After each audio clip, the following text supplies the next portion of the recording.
दोस्तों स्वागत है आप सभी का हमारे इस वीडियो में। दोस्तों मैं गोविंद जायसवाल। दोस्तों आज हम यहाँ पर बात करने वाले हैं उत्तल दर्पण के लिए फोकस दूरी और वक्रता त्रिज्या में संबंध के निगमन के बारे में। तो दोस्तों यहाँ पर मैं आप सभी को बता दूं कि अगर आपको यहाँ पर प्रकाश का परावर्तन नहीं आता है तो आप इस यहाँ पर जो फोकस दूरी और वक्रता त्रिज्या में संबंध नहीं निकाल पाएंगे। तो दोस्तों यहाँ पर मैं आप सभी को यहाँ पर प्रकाश के परावर्तन को सबसे पहले इसी में समझा देते हैं और उसके बाद में हम चित्र बनाकर वहाँ पर हम फोकस दूरी और वक्रता त्रिज्या में संबंध भी निकालेंगे। अब यहाँ पर अगर आपको प्रकाश का परावर्तन आता है तो आप थोड़ा सा वीडियो को स्किप कर आगे से देख सकते हैं। तो दोस्तों यहाँ पर प्रकाश के परावर्तन में क्या होता है कि यहाँ पर एक दर्पण होता है जो कि होता है यम1 यम2। तो यहाँ पर हमारा एक दर्पण है यम1 और यम2। अब इस दर्पण में क्या होता है कि नीचे इसके कलई की गई होती है। अब यहाँ पर मान लेते हैं कि एक प्रकाश की किरण आकर इस दर्पण पर पड़ती है। अब यहाँ पर मैं आप सभी को बता दूं कि जो प्रकाश की किरण दर्पण पर आकर पड़ती है उसको हम बोलते हैं आपतित किरण। और यहाँ पर आप हमेशा के लिए ये ध्यान दीजिए कि जहाँ पर भी दर्पण पर कोई भी प्रकाश की किरण जाकर पड़ेगी तो वो आपकी आपतित किरण होगी। तो ये आपकी है आपतित किरण। अब चूंकि ये दर्पण पर आकर पड़ी तो दर्पण पर पड़ने के बाद में ये परावर्तित हो जाएगा, अर्थात ये वापस लौट जाएगा। क्यों? क्योंकि यहाँ पर इसके नीचे कलई की गई है इस दर्पण के नीचे, तो यहाँ पर इसके पार नहीं जाएगा, ये इस दर्पण पर पड़ेगा और उसके बाद में ये वापस लौटेगा। तो दोस्तों यहाँ पर दर्पण पर पड़ने के बाद में जो प्रकाश की किरण वापस लौट गई, ये प्रकाश की किरण आपकी कहलाती है परावर्तित किरण। तो यहाँ पर आपको ध्यान देना है कि जहाँ पर भी प्रकाश की किरण कोई आती है और दर्पण पर पड़ती है, दर्पण पर पड़ने के बाद में जो प्रकाश की किरण दर्पण पर टकराने के बाद वापस लौटती है उसको हम बोलते हैं परावर्तित किरण।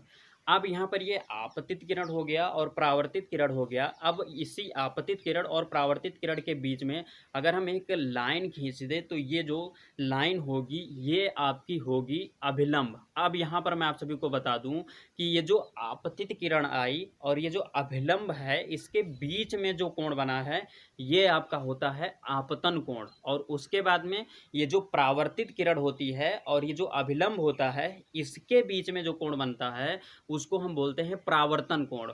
और एक चीज़ यहाँ पर मैं आप सभी को और भी बताना चाहूँगा कि ये जो आपतन कोण होता है और परावर्तन कोण होता है ये दोनों के दोनों बराबर होते हैं। तो दोस्तों ये रहा हमारा प्रकाश का परावर्तन। अब यहाँ पर हम बात करते हैं उत्तल दर्पण द्वारा फोकस दूरी और वक्रता त्रिज्या में संबंध के बारे में।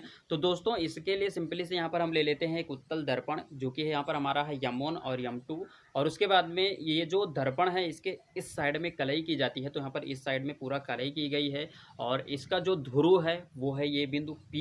और उसके बाद में जो इसका फोकस बिंदु है वो है यहाँ पर F और जो वक्रता केंद्र है वो है C।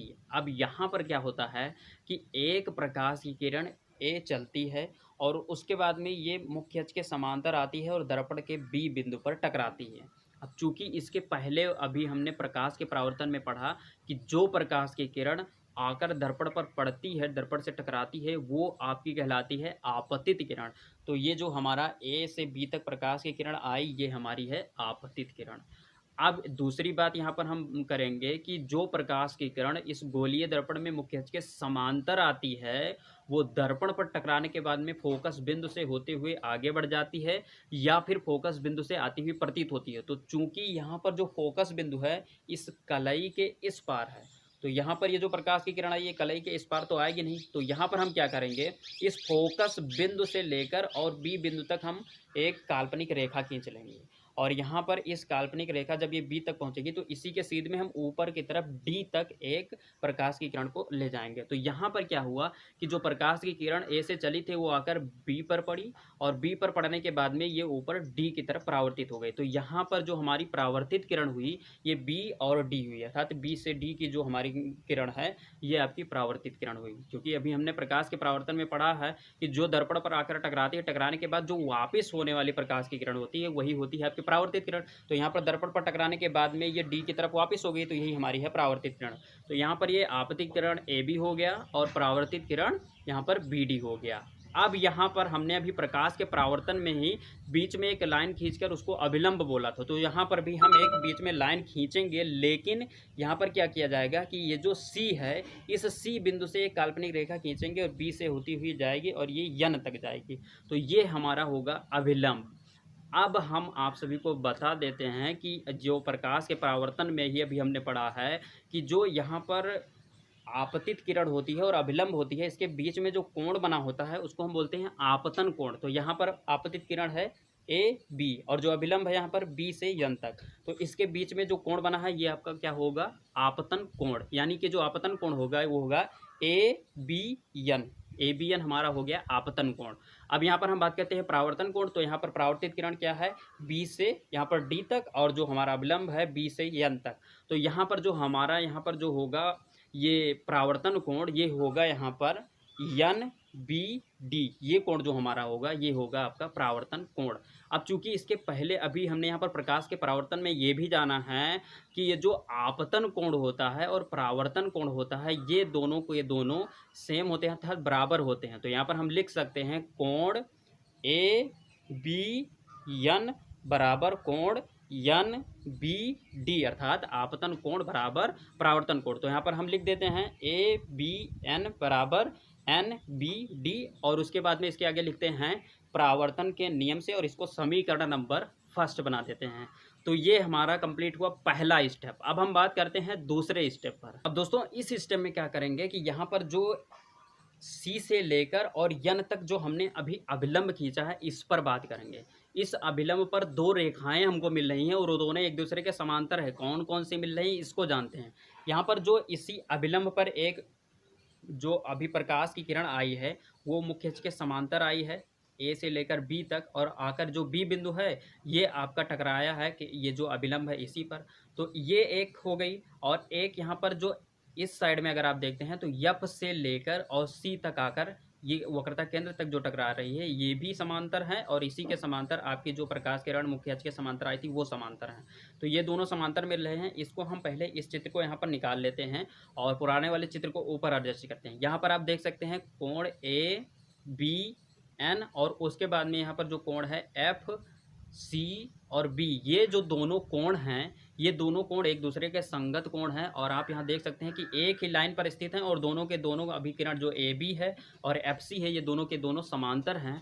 तो यहाँ पर ये संगत कोण होने के कारण ये एक दूसरे के बराबर होंगे अर्थात इनका जो कोण होगा वो बराबर होगा। अर्थात कहने का मतलब है कि ये जो कोण ए बी एन है और कोण एफ सी बी है ये दोनों बराबर होंगे।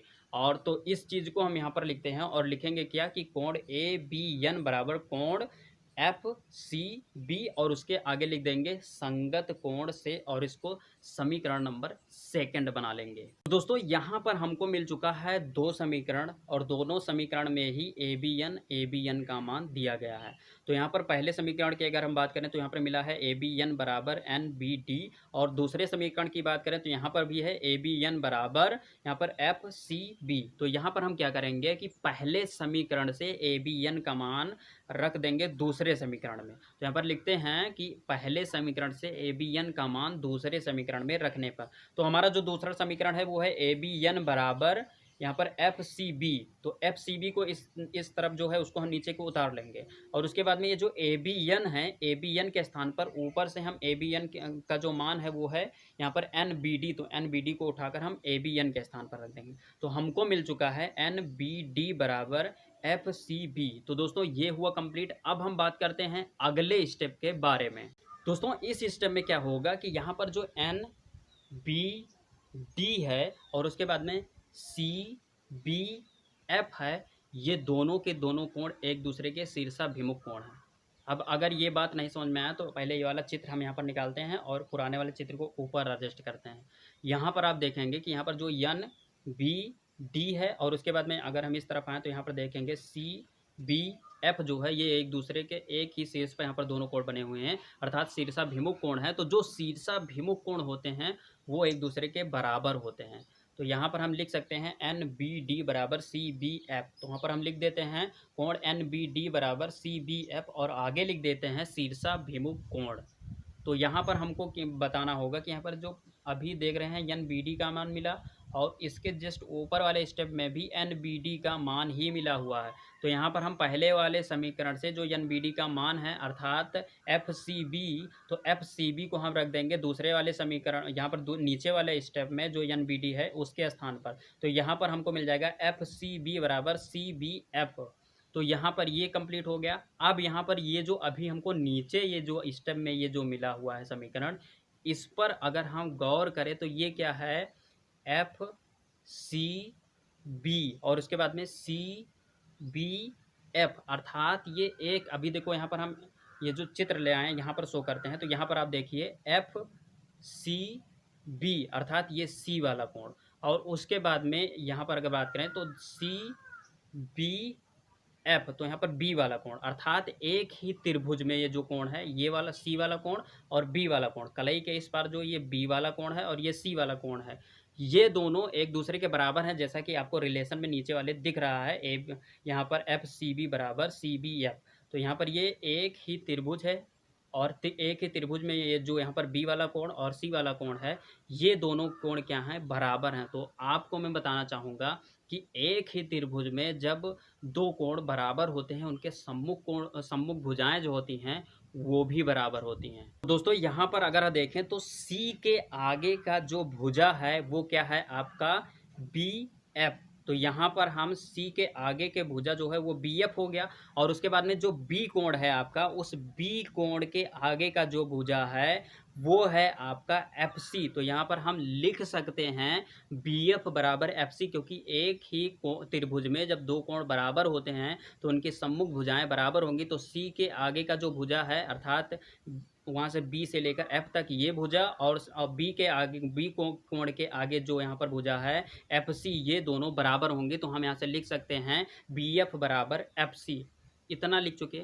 अब यहाँ पर मैं आप सभी को बताना चाहूँगा, अगर इसी चित्र में देखें तो यहाँ पर जो एफ से लेकर बी अर्थात बी से लेकर एफ की जो दूरी है ये, और उसके बाद में यहाँ पर जो एफ से लेकर पी की दूरी है ये लगभग बराबर होगी, क्योंकि ये जो उत्तल दर्पण है इसका द्वारक बहुत छोटा होता है, तब ये रिलेशन बनता है F is equal to R upon two, अर्थात फोकस दूरी और ये जो वक्रता त्रिज्या है इसका रिलेशन तभी बन पाता है। तो यहाँ पर ये जो हमारा ये जो दर्पण है ये बहुत, इसका द्वारक बहुत छोटा है, इस कारण से ये जो बी बिंदु है ये पी बिंदु के बहुत ही करीब होगा, क्योंकि द्वारक छोटा होगा तो ये बी बिंदु और पी के बहुत करीब होगा, और लगभग जब ये पी के लगभग करीब होगा तो यहाँ पर जो ये जो बी है और एफ है, ये जो दूरी है और ये जो एफ से पी की जो दूरी है ये दोनों लगभग बराबर होंगी। तो यहाँ पर सबसे पहले जो हमें रिलेशन मिला यहाँ पर बी एफ बराबर एफ सी, तो यहाँ पर बी एफ बराबर एफ सी हम लिख लिए, और उसके बाद में यहाँ पर अभी हमको मिल रहा है कि ये जो बी से लेकर एफ की दूरी है वो एफ से लेकर पी के दूरी के लगभग बराबर है,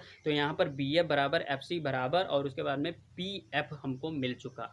इतनी बात हो गई। अब यहाँ पर मैं आप सभी को बताना चाहूँगा कि अगर हम ये जो चित्र है इस चित्र में देखें, ये जो P से लेकर C की दूरी अर्थात वक्रता त्रिज्या है, अर्थात PC बराबर हम लिख सकते हैं PF प्लस FC, इतना लिख सकते हैं। अब जो ये जो हमारा FC है, FC के स्थान पर हम लिख सकते हैं यहाँ पर PF, क्योंकि यहाँ पर अभी हमको मिला BF बराबर FC बराबर PF, तो यहाँ पर क्या हुआ कि ये जो एफ सी है, एफ सी के स्थान पर हम लिख सकते हैं पी एफ, तो यहाँ पर पी एफ और पी एफ ये दोनों मिलाकर हो गए 2pf, अर्थात यहाँ पर हमको मिला पी सी बराबर 2pf, और 2pf है। अब यहाँ पर हम मान रख देते हैं, चूँकि यहाँ पर p से लेकर c की जो दूरी थी वो हमारी वक्रता त्रिज्या है, और वक्रता त्रिज्या को हम लिखते हैं r से, तो यहाँ पर r बराबर हो गया, और इस तरफ है 2pf, तो pf है, जो p है हमारी ध्रुव और f है वो फोकस बिंदु है, तो ध्रुव से फोकस बिंदु तक जो दूरी होती है वो क्या होती है आपकी, वो होती है फोकस दूरी,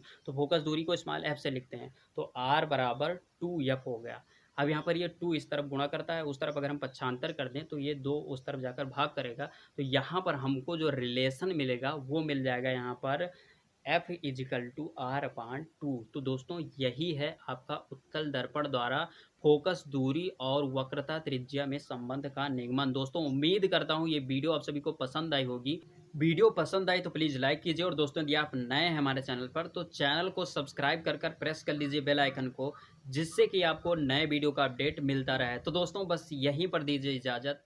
जय हिंद, वंदे मातरम।